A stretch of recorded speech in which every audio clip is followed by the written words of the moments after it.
Bienvenida y bienvenido a este análisis a fondo.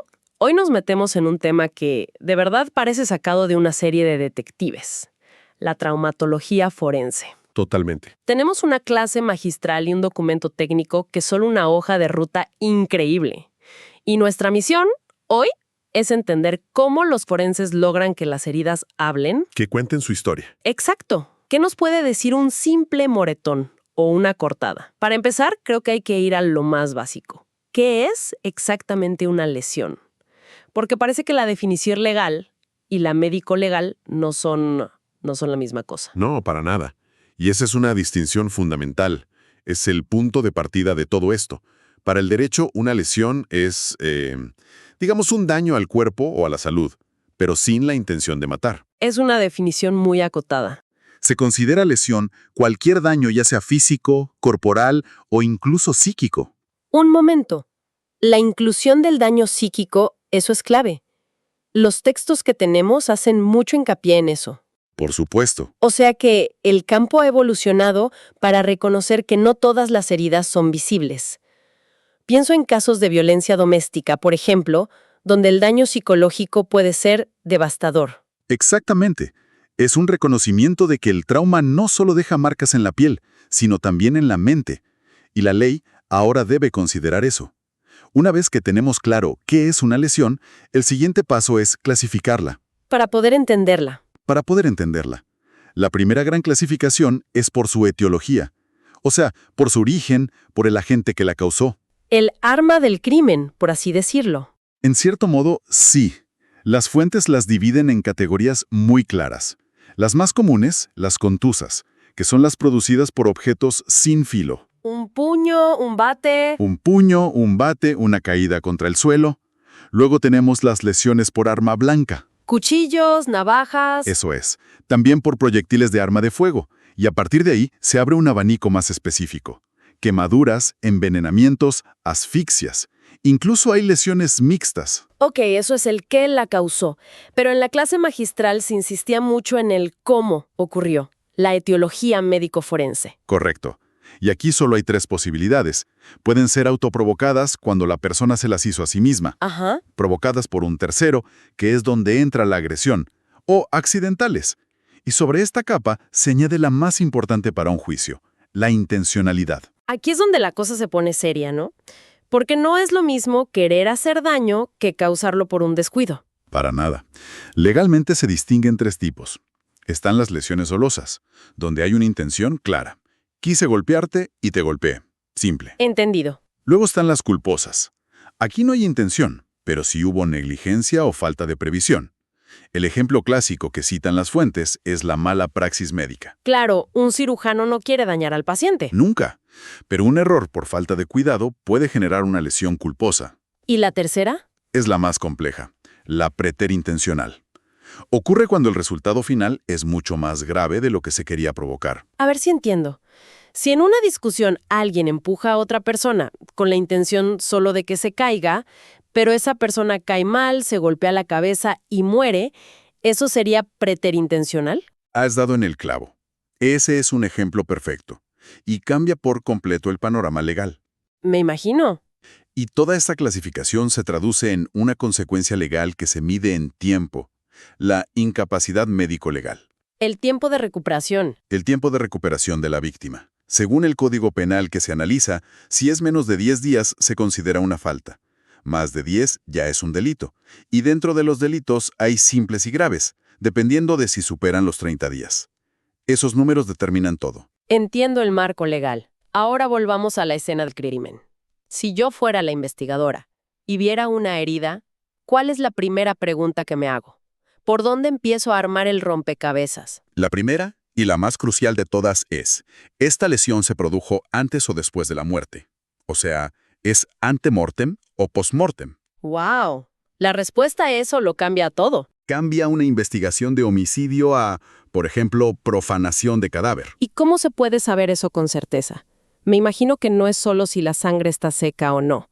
¿El cuerpo mismo debe dar la respuesta? Exacto. La clave es lo que llamamos la reacción vital.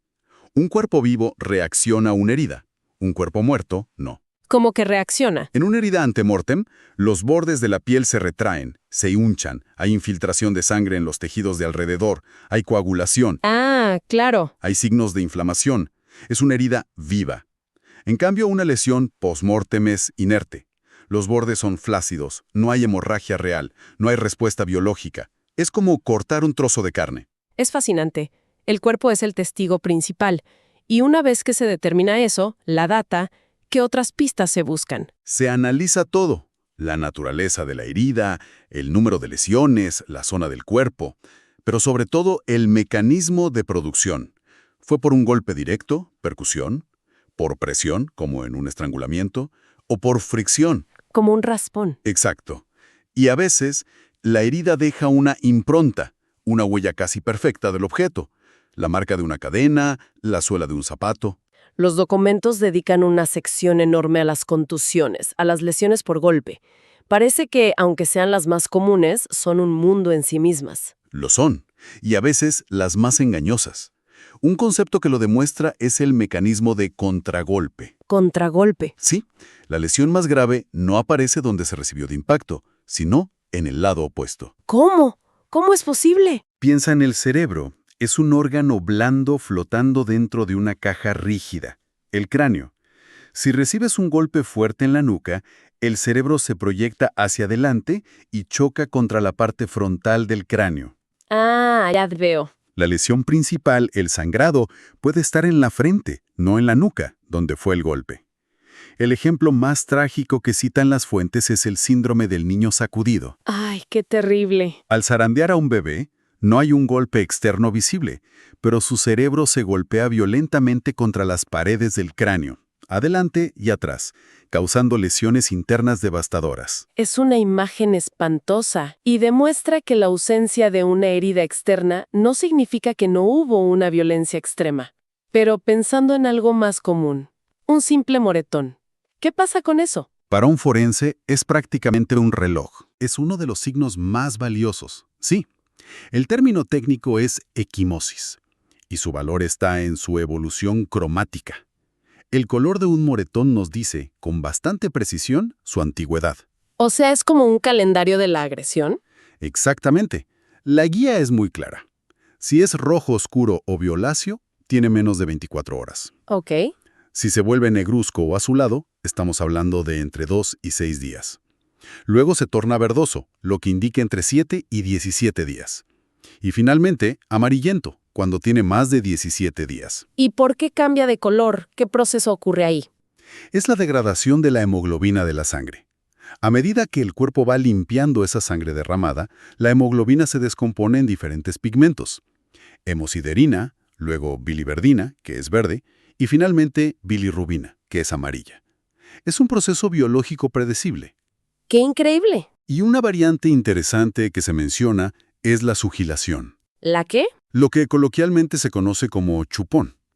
No es un golpe, se produce por succión, y su presencia en ciertas zonas a menudo se asocia a delitos contra la libertad sexual. Es increíble la cantidad de información que se puede sacar de un simple golpe, pero me imagino que cuando el objeto tiene un filo, como un cuchillo, la historia que cuenta es mucho más específica, ¿no? Mucho más detallada, sí. Ya no solo hablas de fuerza, sino de dirección, de intención. Las heridas por arma blanca se dividen en punzantes, como la de un picayelo, que son profundas pero con un orificio pequeño. Ajá. Cortantes, como la de una navaja, que son largas y superficiales. Y las más comunes en homicidios, las punzocortantes, la clásica puñalada. La combinación. ¿La combinación? Pero hay dos tipos de heridas que son especialmente reveladoras, porque nos hablan del estado mental de la persona. O sea que no solo describen el ataque, sino también a la víctima o al agresor. Justamente. Primero están las heridas de vacilación. Son cortes superficiales, a menudo paralelos, en zonas típicas como las muñecas o el cuello. Ya veo. Suelen ser autoinfligidas y demuestran la duda, el titubeo de la persona en un acto suicida. Son como intentos fallidos. ¡Qué fuerte! Y en el extremo opuesto están las heridas de defensa. Las que te haces al intentar parar el arma, ¿no? Exacto. Se encuentran en las palmas de las manos al intentar agarrar el cuchillo, o en el dorso de las manos y los antebrazos al levantar los brazos para proteger la cara o el pecho. Son la prueba de que hubo una lucha. Son la prueba inequívoca de que hubo una lucha, de que la víctima intentó activamente salvar su vida. Son la firma de una agresión. Es que estos detalles reconstruyen literalmente los últimos momentos de una persona. Y con esto llegamos al último gran capítulo, las armas de fuego. Ahí el análisis debe ser completamente diferente. Lo es. La física de la lesión cambia por completo. El elemento clave a estudiar es el orificio de entrada. En él buscamos algo llamado el halo de Fish. Halo de Fish. Sí, que en realidad es la combinación de dos cosas. Un anillo de contusión, que es el moretón que deja la bala al golpear, y un anillo de limpieza, que es la suciedad y los residuos del cañón que la bala arrastra y limpia en los bordes de la herida. Pero lo que de verdad define la historia de un disparo, según los textos, es la distancia. ¿Cómo se sabe si fue a quemarropa o desde lejos? Por la presencia o ausencia del tatuaje. Tatuaje. No como los que una se hace voluntariamente, supongo. Para nada, ¿no? El tatuaje forense está formado por los granos de pólvora que no se queman del todo al disparar. Salen proyectados del cañón como una nube y se incristan en la piel alrededor del orificio. Ah. La densidad de ese tatuaje nos dice la distancia. Si el disparo fue a bocajarro, con el cañón pegado a la piel, los gases de la explosión entran y desgarran la piel, creando una hebila con forma de estrella. Impresionante. Si fue a quemarropa, a unos pocos centímetros, la llama quema la piel. Y a corta distancia, hasta unos 50 o 70 centímetros, vemos un tatuaje de pólvora denso y claro. O sea que la ausencia del tatuaje es tan informativa como su presencia.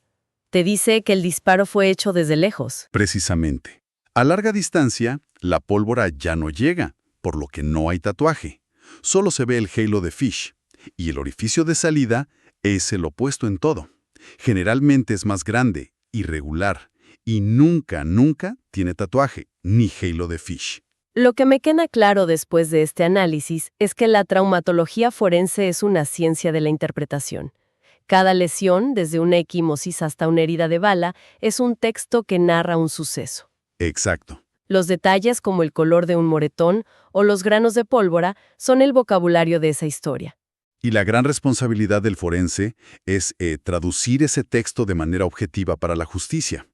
Es diferenciar un accidente de una agresión, una lesión vital de una postmortem, y al final dar voz a la evidencia física cuando ya no hay testigos. Nos deja con una idea para reflexionar.